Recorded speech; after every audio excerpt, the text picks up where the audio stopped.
함께 사도신경으로 우리의 신앙을 담대한 마음으로 고백하며 나아가겠습니다. 함께 고백하겠습니다. 나는 전능하신 아버지 하나님 천지의 창조주를 믿습니다. 나는 그의 유일하신 아들 우리 주 예수 그리스도를 믿습니다.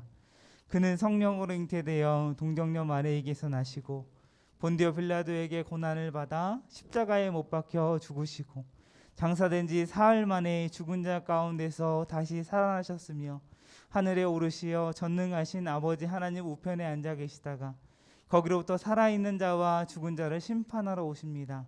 나는 성령을 믿으며 거룩한 공교회와 성도의 교제와 죄를 용서받는 것과 몸의 부활과 영생을 믿습니다. 아멘. 오늘도 우리 예배를 받으신 하나님께 감사의 박수, 영광의 박수 올려드리겠습니다.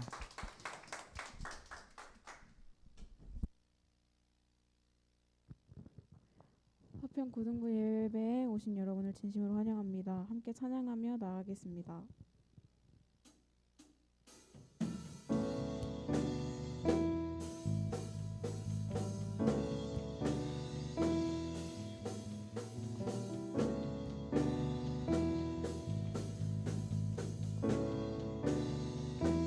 주 이름 찬양.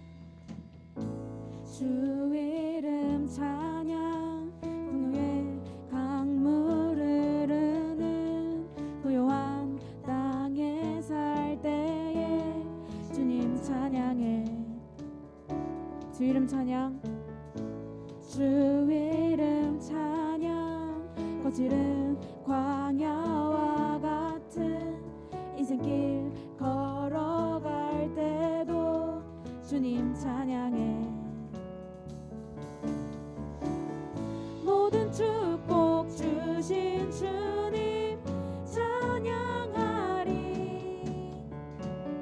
어두운 날이 다가와도 난 외치리.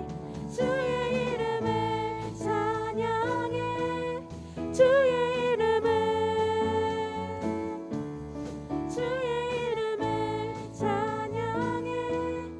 영화로운 주 이름 찬양.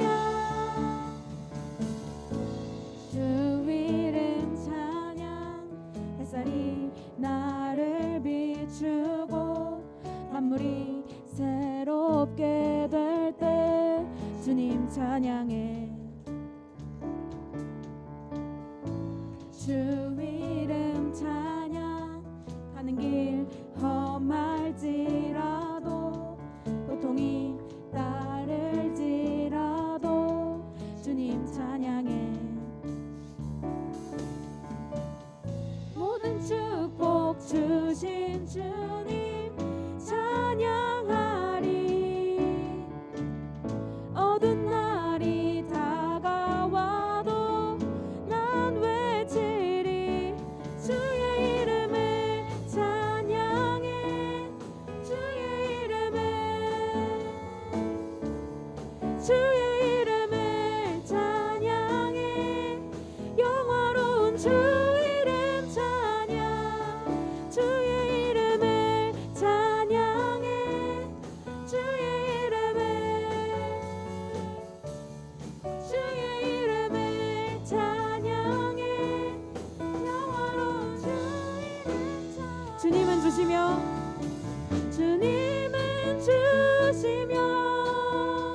주님은 찾으시네. 내 맘에 하는 말 주 찬양합니다. 주님은 주시며 주님은 찾으시네. 내 맘에 하는 말 주 찬양합니다. 주의 이름을 찬양해.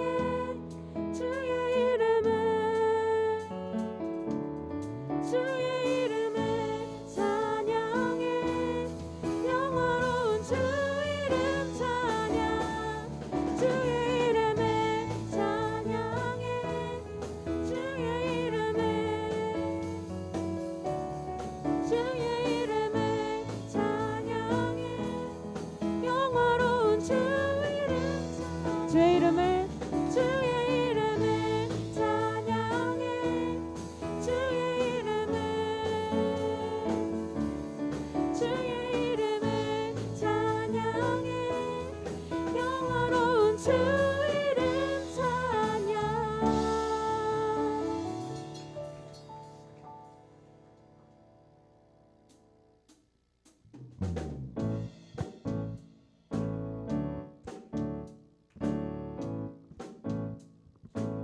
예수 열방의 소망 예수 열방의 소망 예수 우리의 위로자 주는 온 땅의 영원한 소망 예수 어둠 속의 빛 예수 변함없는 진리 주는 온 땅의 빛이 되시네 우리 위해 죽으시고 다시 사신 생명의 주 주님만이 소망이요 변함없는 반석이라 주님만이 온 세상을 비추시네 또 죽음에서 부활하신 우리 구주 평강의 왕 주를 믿는 모든 자의 소망 되신 주를 믿네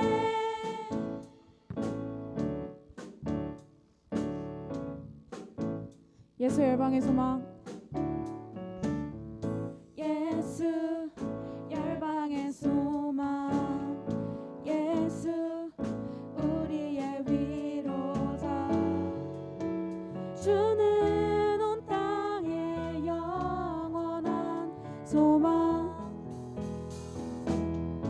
예수 어둠 속의 빛 예수 변함없는 진리 주는 온 땅의 빛이 되시네 우리 위해 죽으시고 다시 사신 생명 우리를 위해 죽으시고 우리 위해 죽으시고 다시 사신 생명의 주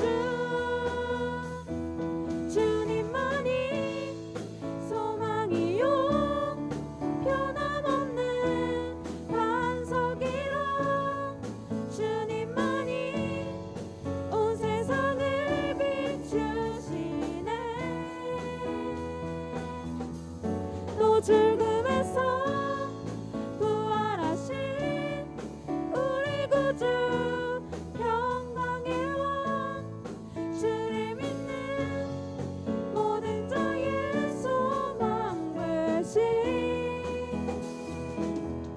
주를 믿네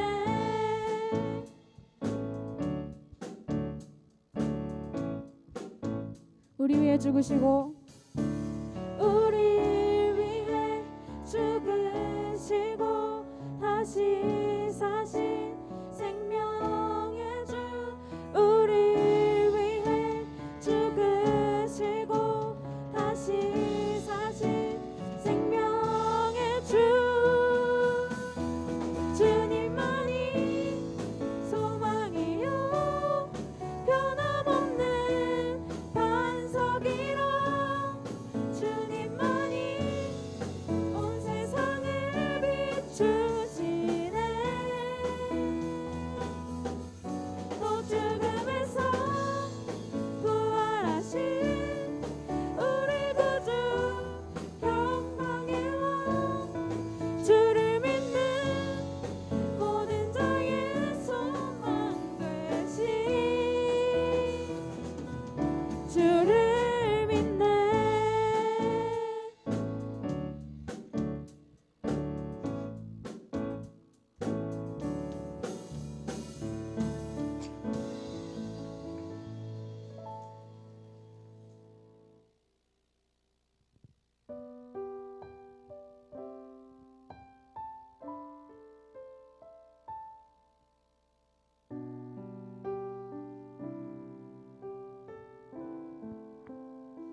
땅의 내 삶이 이 땅의 내 삶이 비록 버겁더라도 주님의 선하심 나 믿으며 가리. 이 작은 자통에 주가 이뤄가시니 감사로 사는 삶 나 살기 원하네. 내 삶의 시간 속에 창일하시네. 내 모든 여정 속에 함께 하시네. 깊고도 크신 주의 영광을 나 보리라. 위대하신 주 나는 주님께 속한 자 되어 주의 나라 위해 전심으로 살리라. 주의 마음에 합한 자 되어 맡기신 소명 이루리. 나는 주님께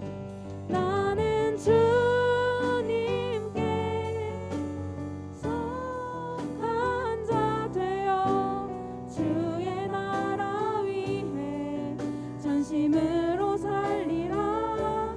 주의 마음에 합한 자 되어 맡기신 소명 이루리.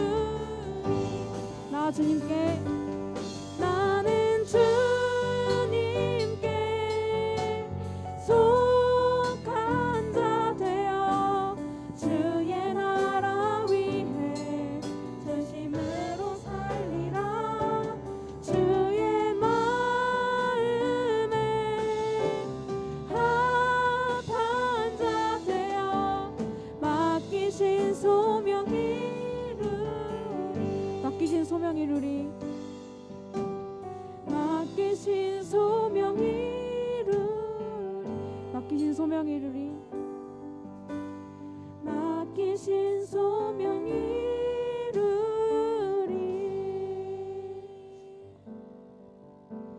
이 시간 함께 기도하기 원합니다.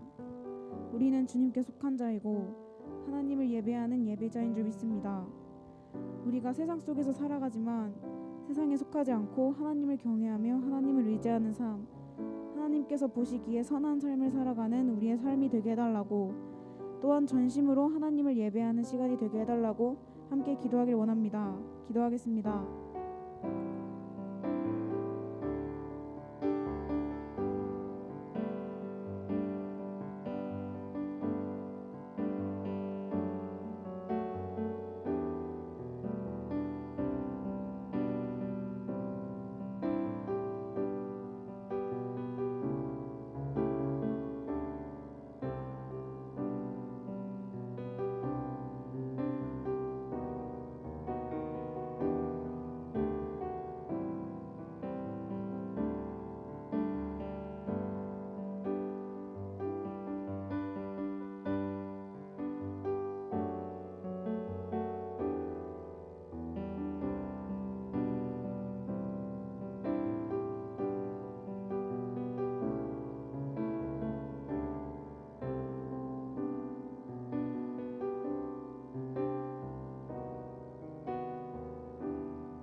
사랑의 하나님, 언제나 우리와 함께 해주심에 감사합니다.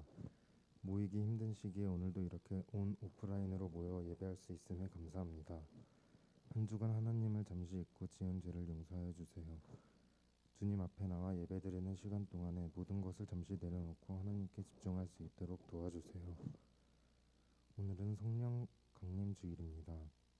말씀 후에 성찬식을 진행하게 될 텐데 모든 예배의 순간에 임하셔서 큰 문제 없이 진행하고 하나님의 놀라우심을 다시 한번 경험할 수 있도록 도와주세요. 말씀을 전하시는 최사무엘 목사님께 지혜를 더해주시고 교회 사역에 좋은 영향을 끼치는 모습까지 지켜봐 주세요. 마치는 시간까지 함께해 주시고 이 주 예수 그리스도의 이름으로 기도드렸습니다. 아멘.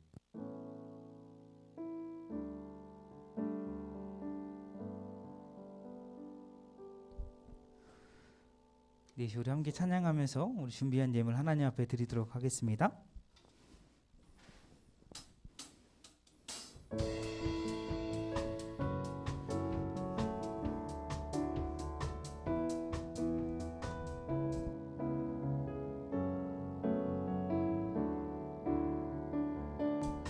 우리 함께 찬양하겠습니다. 나의 가장 낮은 마음, 나의 가장 낮은 마음 주님께서 기뻐하시고 작은 일에 큰 기쁨을 느끼게 하시는도다. 우리에게 축복하신 하나님 사랑, 낮은 자를 높여주시고 아름다운 하늘나라 허락하시고 내 모든 건 예비하시네. 찬양함의 기쁨을, 감사함의 평안을 간구함의 하나님 알도록 하셨네. 아멘. 잠시 기도하겠습니다. 살아계신 하나님 감사합니다. 오늘도 우리를 예배의 자리로 불러주시고 하나님의 성을 찬양하며 예배할 수 있는 시간 허락하여 주심에 감사합니다. 하나님, 우리가 상한 심령으로 오직 하나님을 의지하는 마음으로 이 시간 하나님 앞에 예배하며 나아갈 때에 하나님의 그 한량없는 은혜와 사랑을 베풀어 주시고 우리 삶 가운데 역사하시는, 우리의 삶을 인도하시고 우리의 삶을 주관하시는 놀라우신 전능하신 하나님을 경험하는 시간 될 수 있도록 주님께서 함께하여 주시옵소서. 이 시간 하나님 앞에 나아갈 때에 빈손으로 나아가지 않고 주님 앞에 귀한 예물 드린 손길이 있습니다. 드린 손길 가운데 하나님께서 은혜를 더하여 주시고 나아가는 게 형통케 하시고 또 학업을 감당할 때에 지혜와 명철과 총명을 허락하여 주시어서 머리가 되고 꼬리가 되지 않게 하시고 이 시대 속에 하나님 앞에 귀하게 쓰임받는 귀하고 복된 하나님의 자녀들 다 될 수 있도록 주님께서 함께하여 주시옵소서. 미처 형편이 되지 못하여 드린 손길 가운데도 동일한 은혜 주시고 삶 가운데 베풀어 주신 하나님의 은혜를 날마다 찬양하며 감사하며 나아갈 수 있는 우리 모든 화평고등부 될 수 있도록 주님께서 함께하여 주시옵소서. 이 시간이 우리가 드린 예배를 주장하여 주시고 오늘 주님 함께하여 주시옵소서. 감사합니다. 예수님의 이름으로 기도하옵나이다. 아멘.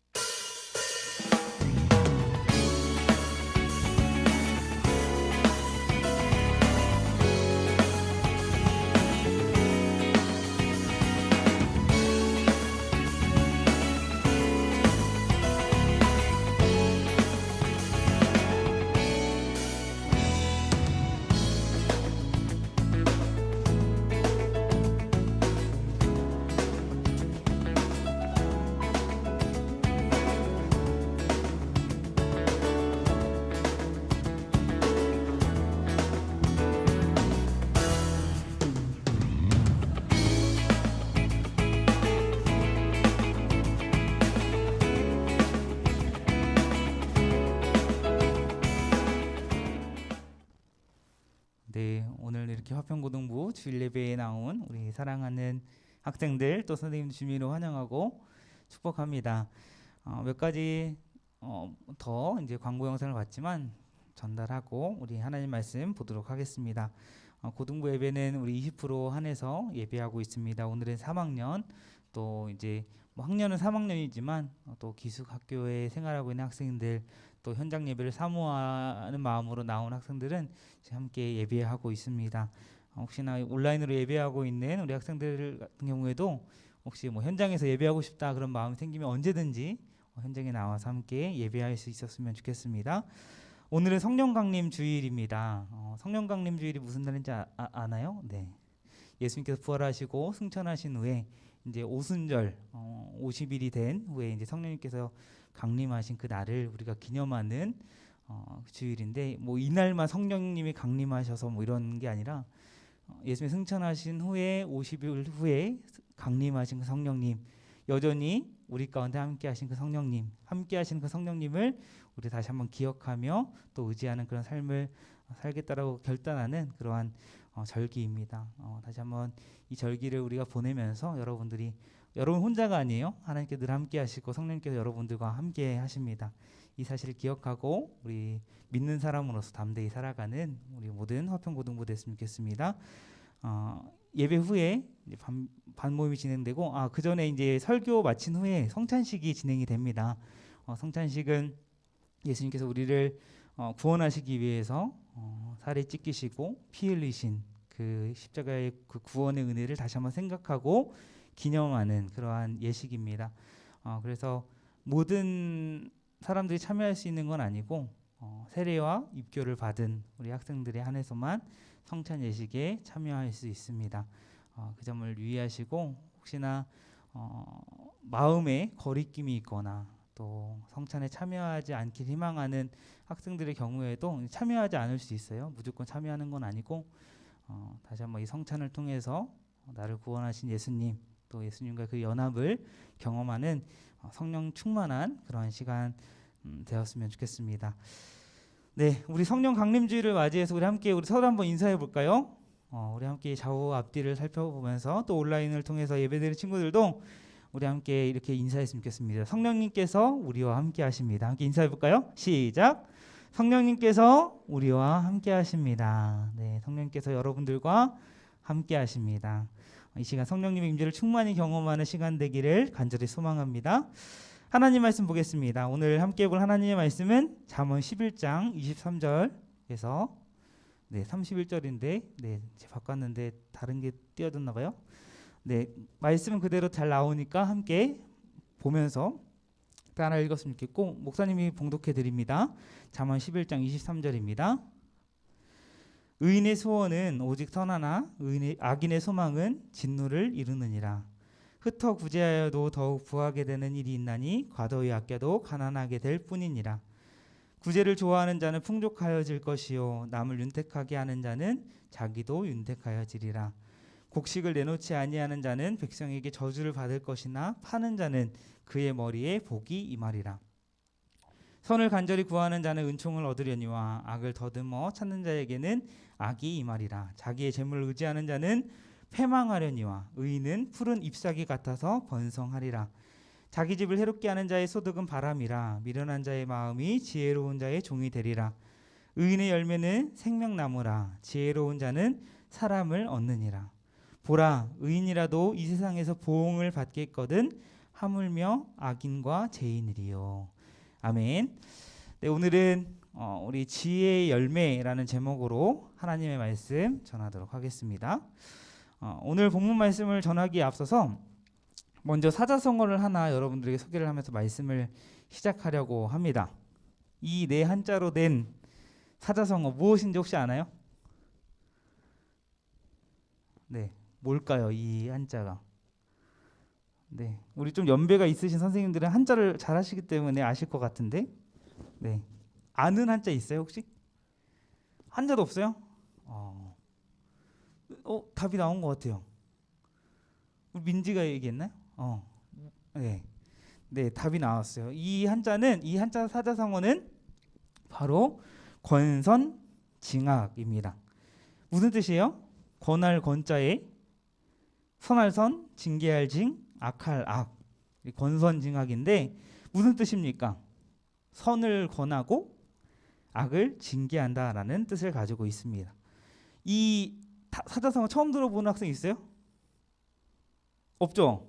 다 들어봤죠? 권선징악이라는 단어는 우리가 익히 잘 사용하는 그런 사자성어입니다. 어릴 적에 책으로 읽거나 그런 보았던 전래동화 아니면 TV 만화나 그런 오늘날에도 영화나 드라마 같은 그런 것을 보면 꼭 착한 역과 악한 역이 등장을 해서 결국에는 이 권선징악이라는 사자성어를 주제로 한다라는 것을 우리가 느낄 수가 있습니다. 오늘 함께 읽은 이 잠언도 이와 비슷하게 의인과 악인이 대조되는 그런 모습을 볼 수가 있는데 의인의 결과와 악인의 결과가 전혀 다르다라는 것을 보여주고 있어요. 지혜자는 왜 잠언의 말씀을 통해서 의인의 삶과 악의 삶이 다르다라는 것을 보여주는 것일까요? 바로 우리가 이 땅에서의 삶을 살아갈 때에 이런 악인의 삶과 같은 그런 삶이 아니라 의인의 모습으로 우리는 살아가야 한다라는 그 사실을 교훈하기 위해서 이 잠언을 기록한 지혜자, 또 하나님께서 이 지혜자를 통해서 우리에게 교훈하고 있는 것입니다. 이것을 우리가 잘 이해하기 위해서는 그렇다면 잠언이 말씀하고 있는 의인과 악인은 누구일까? 이걸 우리는 먼저 알아야 돼요. 잠언에서 말씀하는 의인은 어떤 사람이고 어떤 사람이 악인일까요? 드라마나 영화에서 나오는 그러한 사람처럼 착한 마음으로 착한 일을 많이 하는 사람이 의인이고 또 악한 마음으로 나쁜 일을 많이 하는 그런 사람이 악인일까요? 잠언에서 말씀하고 있는 의인과 악인은 무엇일까요? 누구일까요? 먼저 잠언은 지혜를 강조하고 있다라고 우리가 계속해서 잠언의 말씀을 통해 살펴보고 있습니다. 그렇죠? 기억하고 있죠? 그렇다라고 한다면 잠언에서의 의인은 어떤 사람이에요? 지혜로운 사람이라고 할 수 있어요. 반대로 악인은 어떤 사람입니까?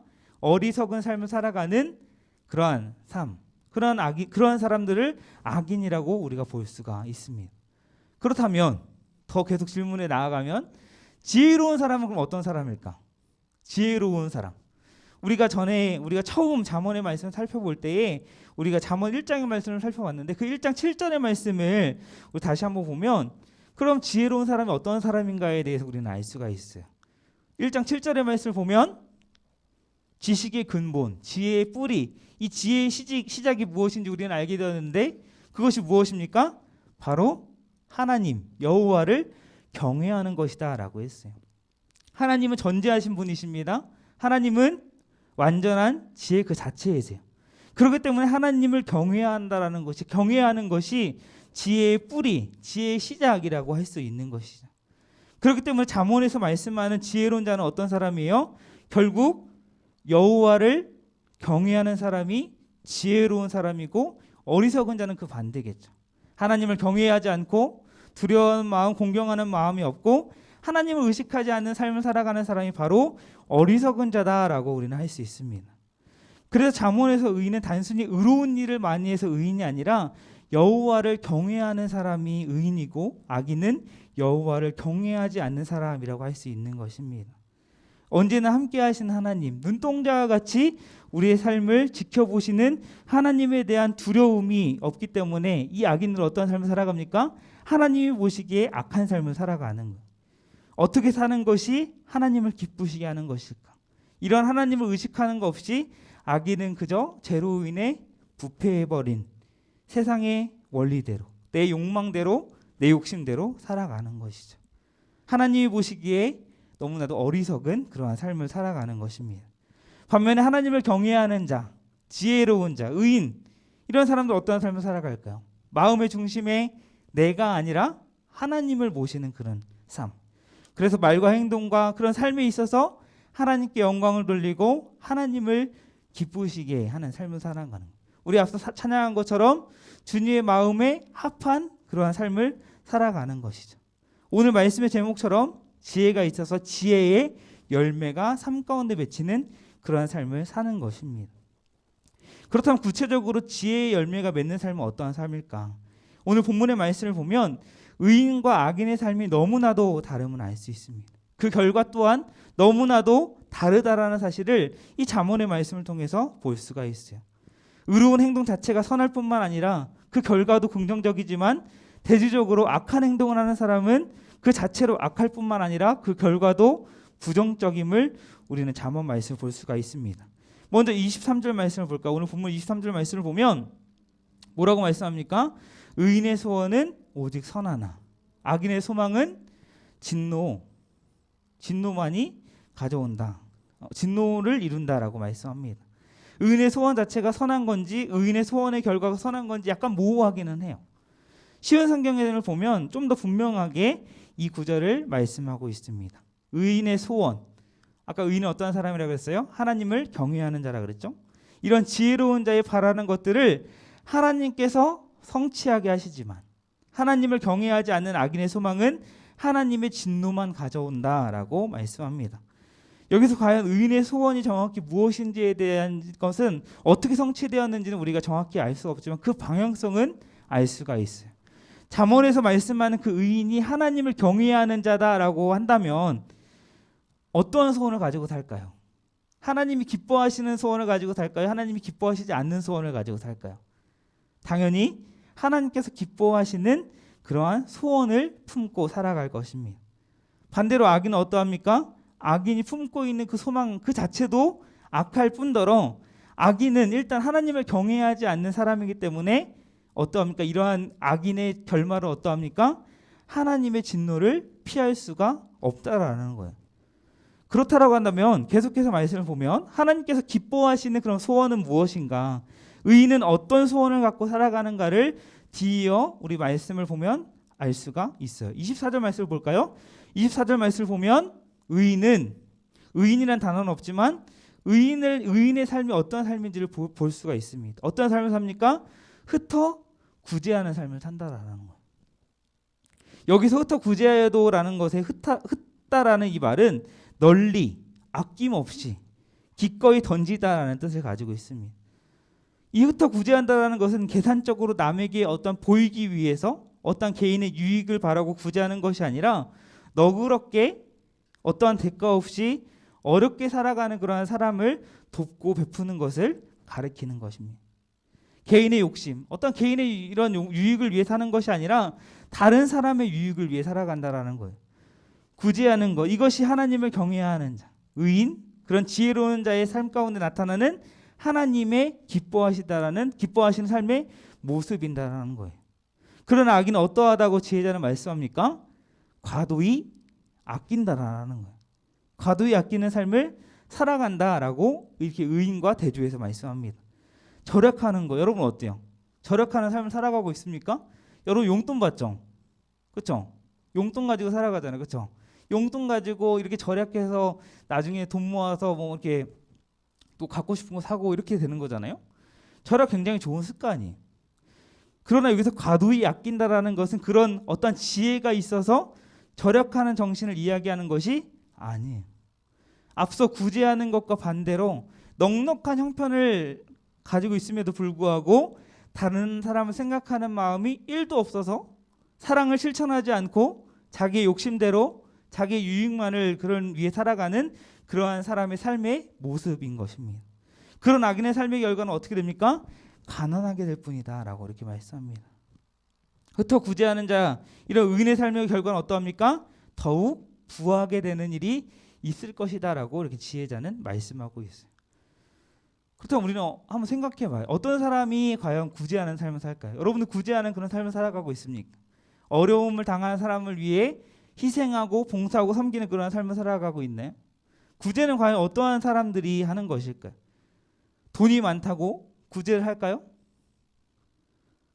돈이 많다고 구제하지 않아요. 어떤 사람이 구제하는 일에 열심을 냅니까? 내게 있는 것에 만족하는 사람. 하나님께서 내게 주신 은혜가 너무나도 크다는 사실을 아는 사람만이 반드시 하나님께서 내게 주신 것을 다른 사람에게 나누어 주게 되어 있어요. 우리가 삶을 살아갈 때 하나님의 은혜가 아닌 것이 하나도 없습니다. 여러분 믿고 있습니까? 내가 노력해서 내가 시간 들여서 내 에너지로 열심히 노동해서 내가 내 힘으로 돈을 버는 것 같지만 어때요? 내 시간, 내 에너지, 내 삶, 그 모든 것들을 허락하시는 분이 바로 누구세요? 바로 하나님이시다라는 것. 그렇기 때문에 모든 것이 하나님의 은혜이다라는 것. 날마다 우리는 하나님의 은혜 없이는 살아갈 수 없다라는 그 사실을 우리는 기억하며 살아가야 됩니다. 하나님 우리가 살아갈 때에 필요한 것들을 넉넉하게 채워주시는 분이세요. 하나님께서 왜 우리에게 우리 삶을 살아갈 때 이러한 넉넉함을 허락하실까요? 먼저는 이 땅에서 뭐 그냥 먹고 살 수 있도록 그런 은혜를 하나님께 주신 것이겠죠. 그러나 그게 다가 아니다라는 거예요. 하나님께서 우리에게 왜 넉넉함을 허락하십니까? 우리가 먹고 입고 잘 수 있는 이런 일반 평범한 것 같지만 이러한 하나님의 놀라운 은혜를 우리에게 왜 허락해 주십니까? 바로 나보다 어렵게 살아가는 그런 사람들을 도우라고. 구제하며 살라고 그런 은혜를 주신 것이다라는 사실을 여러분들은 기억해야 합니다. 우리는 기억해야 돼요. 그런데 감사한 것은 이렇게 자기의 소유를 아낌없이 구제할 때에 더욱 부유해지는 그러한 경우가 있다는 것을 지혜자는 말씀합니다. 일반적인 생각으로 세상의 원리로는 이해할 수 없는 말이에요.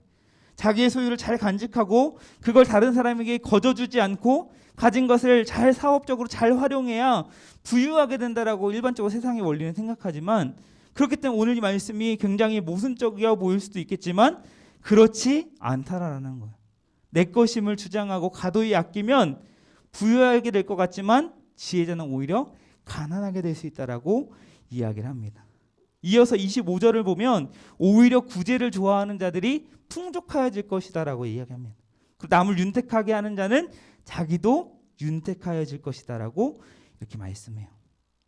나의 유익을 위한 삶이 아닌 다른 사람을 돕는 삶, 구제하는 삶이 하나님께서 기뻐하시는 삶이고, 그런 삶을 살 때에 뿐만 아니라 우리에게 주는 유익이 있는데, 그것이 무슨 유익이요? 풍족하게 되고 윤택한 그런 삶을 살아갈 수 있다라는 것이죠. 세상의 원리와는 다른 그런 원리를 이 지혜자는 우리에게 소개하고 있어요. 이게 지금 어떠한 원리입니까? 바로 성경적인 원리이고 하나님 나라의 원리인 거예요. 비록 이 땅에 살 때에 세상의 원리대로 살아야만이 성공하는 것 같지만 그것은 실패하는 지름길이에요. 이 땅에서 살지라도 하나님의 말씀대로 하나님 나라의 이런 원리대로 사는 삶을 살 때에 세상의 논리로 봤을 때는 뭔가 실패할 것 같다 보이지만 모든 것이 하나님의 손에 있잖아요. 모든 것을 주관하시는 하나님께서 그러한 하나님께서 원하시는 삶을 살아가는 자를 그냥 내버려 두지 않으신다라는 것, 책임져 주신다라는 것이죠. 우리는 인간적인 계산, 어떻게 하면 내가 더 유익을 얻을 수 있을까? 어떻게 하면 내가 더 이득을 얻을 수 있을까? 이런 세상적인 방식과 논리들을 다 내려놓아야 한다라는 것입니다. 그런 삶을 이 잠언에서 말하고 있는 지혜를 가진 자의 모습이 아니다라는 겁니다. 계속해서 26절을 보면 비슷한 맥락의 내용을 말씀하는데 어떤 사람들이 등장합니까? 곡식을 내놓지 아니하는 자와 파는 자가 등장을 합니다. 대조해서 소개하고 있어요. 어떤 사람이 의인의 삶이고 악인의 삶일까요? 곡식을 내놓지 아니하는 자는 악인이고 파는 자는 의인이겠죠. 왜 곡식을 내놓지 않은 자가 악인일까요? 곡식을 내놓지 않는 것이 왜 백성에게 저주를 받을 짓일까요? 우리가 농사를 짓지는 않지만 우리 알고 있어요. 만약에 비가 오지 않아요. 가뭄이 들었어요. 기근이 들었어요. 그래서 곡식이 너무 귀해요. 이렇게 곡식이 귀한 상황에서 만약에 어떤 사람이 창고에 곡식이 많이 있어요. 근데 그것을 내놓지 않아요. 그럼 곡식값이 어떻게 될까요? 싸게 그것을 구입할 수 있어요?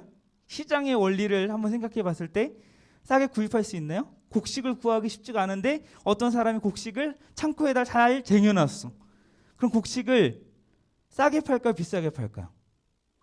비싸게 팔겠죠. 당시에는 이렇게 부당한 이익을 취하기 위해서 창고에 모아놓고 곡식을 비싸게 부당하게 이제 팔면서 부당한 이익을 취하는 사람들이 있었던 것으로 보입니다. 비슷한 일이 우리 코로나 사태를 겪으면서도 우리 겪었잖아요. 막 마스크가 막 5,000원씩 하고 막 세온개가 막 10몇만 원씩 하고, 여러분들 알아요? 안 사봐서 잘 모를 수도 있는데 진짜 깜짝 놀랐어요. 너무 비싸가지고. 당시에는 이렇게 곡식의 이런 수요 공급을 조절해서 부당하게 이득을 취하려 하는 사람들이 있었고, 이러한 사람들은 어떠합니까? 많은 사람들에게 비난을 받게 되어 있다는 것이죠. 그러나 앞선 사람과 같지 않게 자신의 곡식을 파는 자, 어려운 상황 가운데 있는 사람들에게 기꺼이 내놓는 이러한 사람에게는 복이 임할 것이다라고 이렇게 말씀합니다. 큰 이득을 얻기 위해 인위적으로 사재기하는 그런 사람보다 다른 사람의 유익, 공동체의 이익을 염두에 두는 자에게 더 큰 이득이 있을 것이다라는 것입니다. 너그럽게 관용을 베푸는 것이지만 그것이 긍정적인 결과를 가져오고, 그렇기 때문에 관용을 베푸는 것이, 자기를 희생해서 남을 섬기는 것이 결코 손해보는 것이 아니다라는 것을 지혜자는 이야기하고 있는 거예요. 이 잠언의 말씀 우리가 몇 절 이렇게 살펴봤는데 우리가 알 수 있는 것은 뭐예요? 지혜가 결코 나의 유익을 위해서 필요한 것이 아니다라는 거예요. 다른 사람의 유익을 위해서 구제하고 관용을 베푸는 삶, 이것이 바로 선한 삶이고 지혜의 열매가 있는 삶이다라는 것이죠. 이런 지혜의 열매를 맺는 삶, 선을 간절히 구하는 삶을 살 때에 하나님께서 더욱 풍성한 은총을 허락하실 것이지만 그렇지 않는 삶에는 악이 임할 것이다 라고 말씀합니다. 28절에서는 구체적으로 그런 악한 자가 곧 자기의 재물을 의지하는 자이고 그러한 자는 어떻게 된다고 말씀합니까? 패망할 것이다 라고 말씀합니다. 그러나 의인, 곧 자기의 재물을 의지하지 않고 하나님을 신뢰하는 사람은 어떻게 됩니까? 자기의 재물을 의지하지 않고 욕심을 부리지 않고 자신의 재물을 나누어주고 베풀고 자신의 유익이 아닌 다른 사람의 유익을 위해 살아가는 이러한 사람들은 푸른 잎사귀 같아서 번성할 것이다 라고 이렇게 앞서 얘기한 대로 하나님 나라의 원리에 대해서 이렇게 지혜자는 소개하고 있습니다. 오늘 본문에서 의인의 삶의 결과를 푸른 잎사귀에 비유했듯이 이 말씀은 시편 1편에 이 시편의 기자도 똑같이 의인의 삶을 푸른 잎사귀에 비유하는 것을 볼 수가 있는데 우리 시편 말씀을 제가 준비했는데 목사님 읽어줄게요.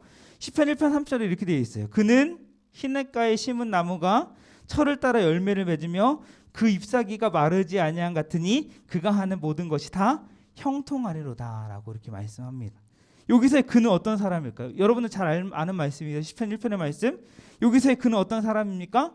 1절과 2절을 보면 목사님 읽어줄게요. 복 있는 사람은 악인들의 꾀를 따르지 아니하며 죄인들의 길에 서지 아니하며 오만한 자들의 자리에 앉지 아니하고 오직 여호와의 율법을 즐거워하여 그의 율법을 주야로 묵상하는도다.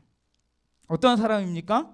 세상의 원리대로 살아가지 않고 하나님의 다른 것을 의지하지 않고 오직 여호와의 법을 주야로 즐거이 묵상하는 자에게 이런 시냇가에 심은 나무와 같은 은혜를 하나님께서 허락해 주신다라는 거예요. 하나님의 말씀을 묵상하는 것이 물론 말씀을 통해서 우리가 하나님께서 주시는 지혜를 얻기 위한 목적도 있지만 하나님의 말씀을 주야로 묵상한다라는 것은 뭐예요? 그 모습은 뭐예요? 하나님을 우선순위에 두고 하나님을 의지한다라는 거예요. 우리가 우리의 삶 가운데 재물을 의지하지 않고 오직 하나님을 경외하고 하나님을 의지하는 삶을 살기 위해서는 이러한 시편 기자가 소개한 이러한 모습이 우리의 삶이 되어야 된다라는 거예요. 하나님의 말씀을 통해 하나님이 어떠한 분이신지 우리를 깨닫고 믿음으로 하나님을 의지하는 삶을 살 때에 이러한 인생을 살아가는 자의 삶을 하나님께서 책임져 주신다라는 거예요. 우리가 감당해야 될 일이 너무 많죠. 뭐 공부도 해야 되고 숙제도 해야 되고 이렇게 감당해야 할 일이 너무나도 많지만 우리는 무엇보다도 중요한 것이 있는데 바로 하나님의 말씀, 성경 말씀을 우리는 늘 가까이 해야 된다는 거예요. 성경 말씀을 읽으라는 것은 전혀 아니에요. 뭐 공부하지 말고 숙제하지 말고 말씀만 읽어 이런 것이 아니에요. 다만 그 무엇보다 하나님의 말씀을 가까이 하라는 것. 하나님의 말씀을 가까이 하는 것. 날마다 큐티하고 말씀을 묵상하는 것을 우선순위에 두는 삶을 살아야 한다라는 것.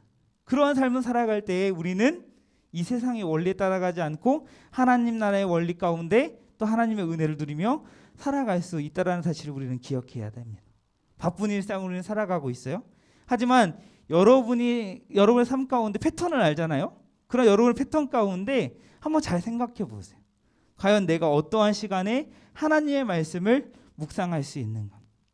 그리고 그렇게 정해서 하나님의 말씀을 꼭 묵상하는 그런 시간을 갖길 바랍니다. 이렇게 하나님의 말씀을 통해 하나님과의 친밀한 교제를 맺고 그러한 삶을 살아갈 때에 우리는 하나님을 경외하는 삶을 살 뿐만 아니라 다른 사람에게 선한 영향력을 나타내는 그러한 삶을 살아갈 수 있는, 결국엔 그러한 삶을 살아갈 때의 유익이 누구에게 있어요? 그러한 삶을 살아가는 우리 자신에게 있다라는 그런 사실을 여러분 꼭 기억하길 바랍니다. 그리고 반대로 하나님을 경외하지 않는 삶은 어떻게 됩니까? 다른 사람에게 선한 영향력은커녕 해를 끼치게 되어 있어요. 계속해서 29절 말씀을 보면 29절 말씀에는 어떻게 되어 있나요? 잠깐 29절 말씀 볼게요. 29절에는 어떻게 말씀합니까? 자기 집을 해롭게 하는 자. 이런 자기 집을 해롭게 하는 자의 소득은 바람이다라고 말씀합니다. 그리고 마음이 지혜로운 자의 종이 될 것이다라고 말씀을 해요. 바람이 뭐예요? 여러분 바람 만질 수 있어요? 만질 수 없죠. 여기서의 바람은 헛되다라는 거예요. 결국 자기 집을 해치는 자의 소득, 이런 지혜롭지 못하고 미련한 자의 이런 소득 역시도 바람과 같이 헛되다라는 것을 교훈해주고 있어요. 결국에는 어떻게 됩니까? 이런 지혜로운 자의 종으로 이런 비참한 최후를 맞이하게 될 것을 이런 지혜자는 교훈하고 있는 것입니다. 그러나 의인의 결과, 하나님을 경외하고 또 지혜로운 삶을 살아가는 자의 이러한 삶은 전혀 다름을 볼 수가 있습니다. 30절 말씀이 의인의 열매는 생명나무와 같아서 의인의 열매는 생명나무라 지혜로운 자는 사람을 얻느니라 라고 이렇게 말씀합니다. 의인의 열매는 생명나무 같아서 의인의 말과 행동의 열매를 통해서 죽을 사람의 목숨까지도 지혜로서 건져낸다라는 거예요. 의인의 삶을 통해서 다른 사람들에게 생명을 준다라는 거예요. 그런 선한 영향력을 끼침으로써 결과적으로 지혜로운 자들은 어떻게 됩니까? 사람을 얻을 것이다 라고 말씀하는 거예요. 악인의 이러한 최후와 너무나도 다른 그러한 모습이죠. 우리는 자기 가정까지 해치는 그런 어리석고 미련한 그런 악인의 삶이 아니라 하나님을 경외함으로 또 다른 사람에 선한 영향을 끼치는 그러한 우리의 삶, 우리의 말과 행동과 삶을 통해 다른 사람의 생명을 살리기까지 하는 그런 지혜의 열매가 가득한 우리의 삶이 되어야 됩니다. 그런 삶을 살기 위해서 우리는 언제나 하나님 앞에 있다라는 사실을 늘 기억해야 돼요. 거룩하신 하나님 앞에 있기 때문에 우리는 어떠한 마음이 듭니까? 우리 하나님을 경외하는 마음이 드는 것이죠. 또 나 자신의 연약함을 느끼면서 겸손한 삶을 살게 되는 것입니다. 하나님을 경외하기 때문에 우리의 말과 행동에 있어서 조심스럽게 하고 겸손히 하나님께서 보시는 그런 선한 삶, 하나님께서 원하시는 삶, 하나님께서 기뻐하시는 그러한 삶을 살아갈 수 있는 거예요. 그래서 우리는 지혜자가 마지막으로 31절에 한 말씀을 기억해야 합니다. 우리 함께 읽어볼까요? 시작. 보라, 의인이라도 이 세상에서 보응을 받겠거든 하물며 악인과 죄인이리요. 의인조차도 연약한 인간이기 때문에 잘못할 수 있어요. 잘못한 것에 대해서 하나님의 정의에 따라 그에 따른 보응을 받게 될 것이다라고 말씀합니다. 의인도 그렇다라고 한다면 악인과 죄인은 더 큰 보응을 받게 될 것이다라는 거예요. 말씀을 통해서 우리는 하나님을 경외하는 삶을 살아야 돼. 하나님이 기뻐하시는 그런 삶을 살아야 됩니다. 그런 삶을 살고 싶어요. 그런데 어떻습니까? 여전히 우리 가운데 죄성이 있어서 그런 삶을 살아가지 못하는 우리 연약한 모습이지 않습니까? 우리의 연약함을 인정하면서 늘 이러한 마음으로 하나님을 경외하는 마음으로 마치 우리는 당연히 예수님의 그 죽으심으로 예수님을 믿음으로 우리가 구원을 받는 것이지만 마치 선한 행위로 구원을 받는 것처럼 하나님께서 보시기에 선한 모습으로 다른 사람에게 유익을 위해서 다른 사람을 섬기고 구제하고 그런 나누어주는 그런 삶을 살아야 하는 것입니다. 그래서 야고보 기자는 이렇게 말씀하고 있어요. 이러한 삶이 하나님 앞에서 경건한 삶이다라고 이렇게 이야기를 합니다. 우리 야고보서 1장 27절 우리 마지막으로 함께 읽어보겠습니다. 시작. 하나님 앞에서 정결하고 더러움이 없는 경건은 곧 고아와 가부를 그 환난 중에 돌보고 또 자기를 지켜 세속에 물들지 아니하는 그것이니라. 아멘. 하나님을 경외하는 자의 삶, 지혜로운 삶, 의로운 삶은 어떠한 삶입니까? 거룩한 척, 경건한 척하는 그런 삶이 아니. 나보다 더 어려움에 있는 사람을 사랑하고 섬기고 내가 가진 것을 욕심 부리지 않고 나누고 구제하고 관용하고 그런 사랑을 실천하는 그런 삶을 살아가는 것입니다. 오늘 말씀을 통해서 또 이어지는 우리 성찬 예식을 통해서 여러분들이 한번 잘 고민했으면 좋겠어요. 하나님께서 내게 베풀어 주신 그 구원의 은혜가 얼마나 큰가, 얼마나 감사한 일인가. 하나님께서 나에게 엄청난 은혜와 사랑을 베풀어 주셨는데 그 은혜와 사랑을 받은 자로서 나는 얼마나 내 주위 사람들에게 아낌없이 나누어주고 사랑을 실천하는 그런 삶을 살았는가. 혹여나 내가 가진 것을 내 소유로 여기면서 내 유익, 내 만족, 내 욕심대로 내가 그런 삶을 살아가고 있지 않았는가. 한번 돌이켜보면서 오늘 말씀을 기억하면서 결단하는 여러분들의 삶이 되길 바랍니다. 이제는 내가 그 은혜와 사랑을 알았으니 나를 위한 삶, 나의 유익을 위한 그런 삶이 아니라 나를 구원하신 그 하나님께 영광 돌리는 삶 뿐만 아니라 그 가르쳐 주신 그 사랑을 다른 사람에게, 나보다 연약한 사람에게 실천하고 구제하고 돕는 그러한 하나님께서 보시기에 선한 삶, 그런 기뻐한 삶을 살아가겠노라고 다짐하고 결단하는, 그래서 하나님께 영광 돌리며 살아가는 사랑하는 화평고등부 모두의 삶이 되기를 주님의 이름으로 축복합니다. 우리 함께 기도하고 우리 이어서 성찬 예식을 진행하길 원하는데, 우리 먼저 오늘 말씀을 생각하면서 또 우리 성찬 예식을 임하는 우리의 마음과 우리의 삶을 다시 한번 하나님 앞에 우리의 죄악들을 고백하면서 나아가길 원해. 이 시간 주님의 보혈, 주님의 찢기신 살을 우리가 기념하며 나아갈 때 정말 우리가 거룩한 그런 모습으로 정말 정결한 모습으로 하나님 앞에 나아가길 원합니다. 지난날에 나의 유익을 쫓아 살아갔던 그런 나의 삶을 회개합니다. 하나님, 그 하나님의 사랑과 은혜를 깨닫게 하시고 그 하나님의 사랑과 은혜를 또 다른 사람에게 나누어 주는 그런 삶을 살아갈 수 있는 그런 시간 허락해달라. 그러한 선한 삶, 하나님께서 보시기에 지혜롭고 아름다운 그런 삶을 살아가겠노라 결단하며 이 시간 하나님 앞에 기도하며 나아가도록 하겠습니다. 함께 기도하겠습니다. 아버지 하나님 감사합니다. 아버지 하나님, 주님께서 우리를 구원하여 주시고 하나님의 자녀로 삼아주신 주님의 은혜와 사랑에 감사합니다. 하나님, 이 세상 속에 살아갈 때 이 세상의 원리에 따라 살아가는 그런 삶이 아니라 정말 하나님 보시기에 견고한 삶, 나보다 어려운 상황에 있는 그런 사람들에게 나눠주고 아낌없이 베풀어주고 정말 하나님께 영광 돌리며 하나님께 가르쳐주신 그 사랑을 실천하는 그런 삶을 살아갈 수 있도록 하나님 주장하여 주시옵소서. 변화된 삶, 이전과는 다른 삶을 정말 하나님께 보여드리며 살아가길 원합니다. 하나님 앞에 있음을 늘 기억하며 거룩한 삶, 경건한 삶 살아갈 수 있는 우리의 삶이 되어줄 수 있도록 주님께서 함께하여 주시옵소서. 주님 은혜를 베풀어 주시옵소서.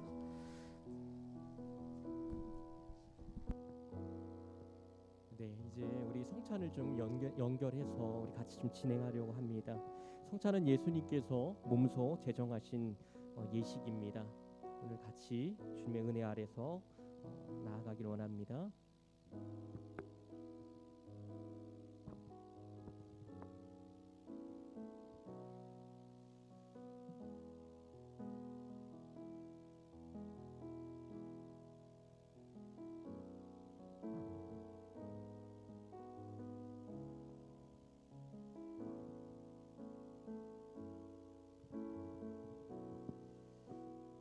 세례 받으신 우리 학생들 같이 동참해 주시면 되겠습니다. 오늘 성찬에 참여하면서 우리가 이 주님의 떡과 또 이 잔을 마시면서 우리가 외적인 예식들이 있지만 이 시간 우리 함께 좀 예수 그리스도를 더 집중해서 예수 그리스도께서 우리를 위해서 또 오늘 이 자리 가운데 하나님 보좌 우편에서 우리를 위해 중보하고 계시고 또 보이는 말씀인 이 성찬을 통해서 하나님께서 많은 은혜를 주실 것들을 우리가 기대하고 소망하면서 우리 같이 그렇게 마시며 또 받으며 그렇게 믿고 나아가길 원합니다. 네, 우선 먼저 우리 성찬을 떡을 나누도록 하겠습니다. 이 떡은 예수 그리스도께서 죽으신 그 몸에 우리가 동참하는 것입니다. 그리스도 예수께서 그 몸을 바치신 것은 우리의 모든 죄를 용서하시기 위하여 친히 그 몸을 내어주시고 찢기셨음을 우리가 기억하고 이것을 받으시기 바랍니다.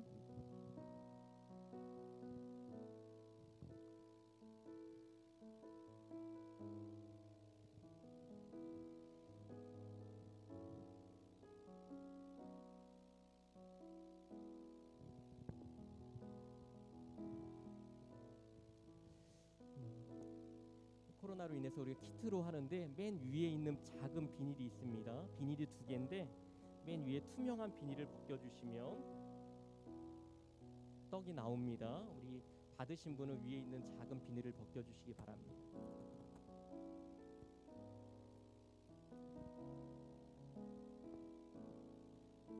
다 받으시면 우리 같이 기도하고 주님의 떡을 받도록 하겠습니다. 우리 잠깐 기도하겠습니다. 하나님 아버지 감사합니다. 이 시간에 주님의 몸을 기념하는 성찬의 떡을 받습니다. 죄와 허물로 죽었던 우리를 위해 십자가를 지시고 찢기신 주님의 몸을 기억하여 주님 우리의 그 죄악을 회개하며 통회하는 마음으로 이 떡을 받습니다. 이 시간 나를 대신해 십자가에서 고난당하신 주님을 바라보며 주님이 주시는 은혜와 그 소망과 승리를 체험하는 축복의 시간이 되게 하여 주옵소서. 모든 건 예수 그리스도 이름으로 기도합니다.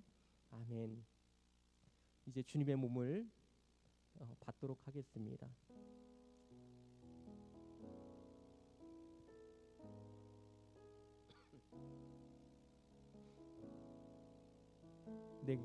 내가 너희에게 전한 것은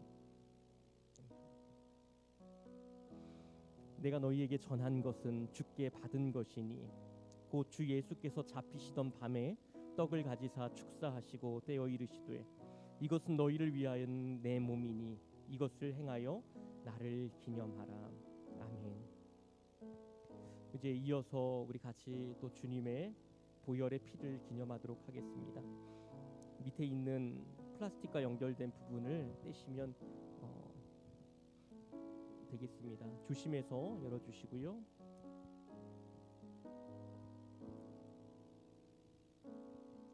자, 이 잔은 우리가 그리스도의 피에 참여하는 것입니다.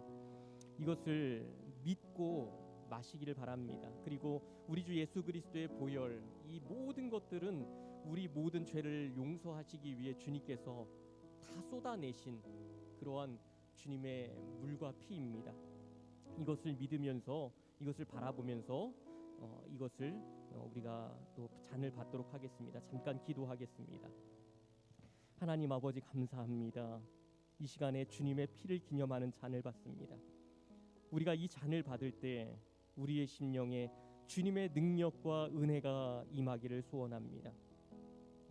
주께서 이 자리에 오셔서 주의 성령이 우리의 심령에 흐르게 하시고 주님과 같은 주님 안에서, 우리 주님 안에서 깊은 은혜와 교제가 이루어지게 하시고 이 시간 주님의 피로 말미암아 우리가 오늘도 은혜 가운데 하나님이 우리를 얼마나 사랑하시는지 그것을 다시 한번 보게 하여 주옵소서. 주님의 놀라운 은혜가 우리 삶 속에 십자가로 늘 승리할 수 있는 거룩한 자들 되게 하시고 우리 학생들 하나님 날마다 주님 안에서 학업과 여러 상황 속에서도 주님 앞에 나아갈 수 있는 그런 은혜를 날마다 주님 부어 주옵소서. 주님께 감사드리며 살아계신 예수 그리스도 이름으로 기도합니다. 아멘. 이제 잔을 받도록 하겠습니다.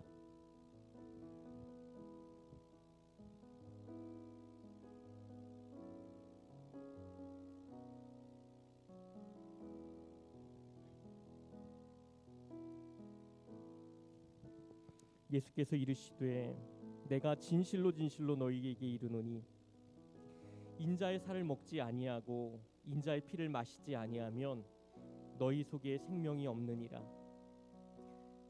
내 살을 먹고 내 피를 마시는 자는 영생을 가졌고 마지막 날에 내가 그를 다시 살리리니 내 살은 참된 양식이요 내 피는 참된 음료로다. 내 살을 먹고 내 피를 마시는 자는 내 안에 거하고 나도 그의 안에 거하리라. 우리 잠시 우리 떡과 잔을 받았는데요. 이제 1분 정도 우리 좀 묵상하는 시간 갖기를 원합니다. 주님께서 저와 여러분을 위하여서 몸이 찢기시고 또 모든 피를 쏟으셨습니다. 하나님 오늘 나에게 하나님 구원의 은혜와 감격이 있게 하시고 하나님 오늘 주님이 나를 위하여 죽으신 것을 고백하오니 하나님 오늘 이 보이는 주님의 말씀 성찬을 통해서 하나님 내 마음 가운데 주님을 받아들이게 하여 주옵소서. 주님을 붙들게 하여 주시옵소서. 지금 이 시간에도 우리를 위하여 중보하고 계시는 예수 그리스도 그분을 바라보면서 우리 한 1분 정도 우리 묵상으로 기도하시면서 나아가겠습니다. 기도합니다. 하나님 아버지, 오늘도 주님의 그 잔을, 주님의 피를, 주님의 그 살을 하나님 우리가 나아갑니다. 주님 붙들어 주시옵소서. 그는 실로 우리의 질고를 지고 우리의 슬픔을 당하였거늘 우리는 생각하기를 그는 징벌을 받아 하나님께 맞으며 고난을 당한다 하였노라. 그가 찔림은 우리의 허물 때문이요 그가 상함은 우리의 죄악 때문이라. 그가 징계를 받음으로 우리는 평화를 누리고 그가 채찍에 맞음으로 우리는 나음을 받았도다. 우리는 다 양 같아서 그릇 행하여 각기 제 길로 갔거늘 여호와께서는 우리 모두의 죄악을 그에게 담당시키셨도다. 우리가 이 떡을 먹으며 이 잔을 마시는 것은 주의 죽으심과 부활을 주께서 오실 때까지 전하는 것입니다. 아멘. 예수님은 이 예식을 마치시고 찬미하며 감람산으로 올라가셨습니다.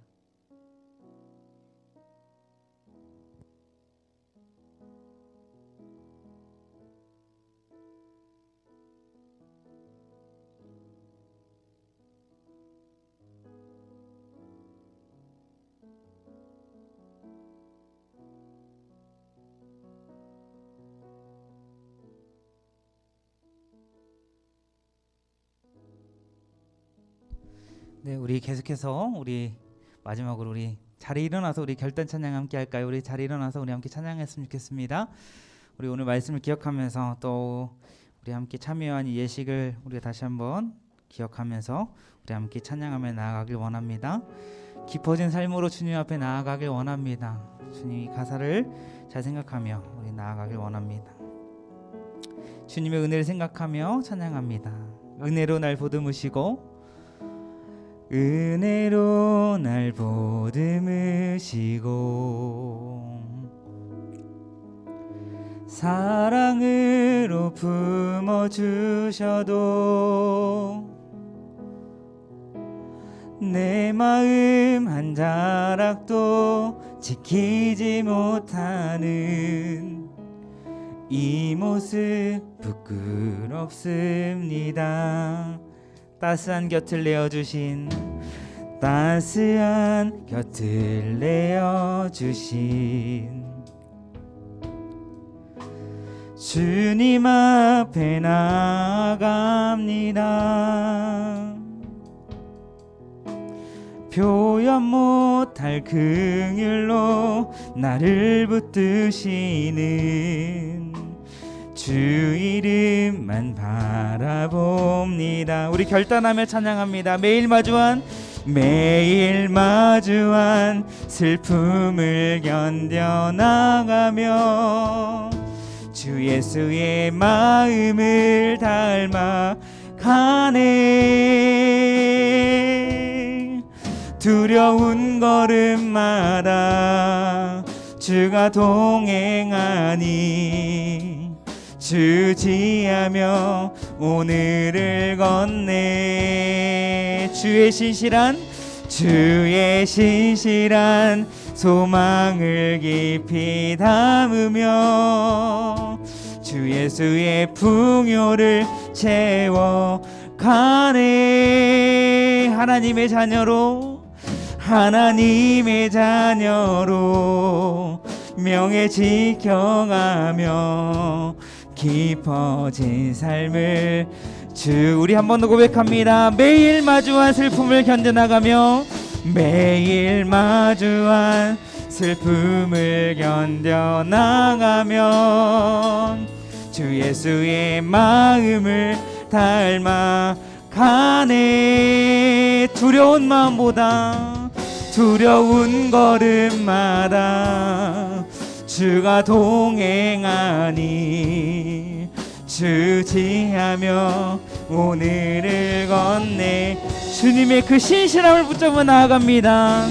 신실한 소망을 깊이 다 우리의 그러한 갈급함을 주 예수의 풍요로 채워 가네. 아멘. 하나님의 자녀로 명예 지켜가며 깊어진 삶을 주께 드리네. 하나님의 자녀로 명예 지켜가며 깊어진 삶을 주께 드리네. 하나님 아버지 앞에서 정결하고 더러움이 없는 경건은 곧 고아와 가부를 그 환난 중에 돌보고 또 자기를 지켜 세속에 물들지 아니하는 그것이니라. 아멘. 이제는 우리 주 예수 그리스도의 은혜와 하나님의 다함 없는 사랑과 성령님의 내재교통 역사 인도 보호하심이 오늘 말씀을 통하여 하나님의 말씀을 통해 늘 하나님과 친밀한 교제를 하며 하나님께서 원하시는 삶을 살아가 다른 사람을 섬기고 또 사랑을 실천하며 하나님을 기쁘시게 하는 삶을 살겠노라고 결단하는 이 시간 머리 숙인 모든 예배자들 머리 위에와 주님의 몸된 화평교회 고등부 위에 이제로부터 영원토록 함께 있을지어다. 아멘.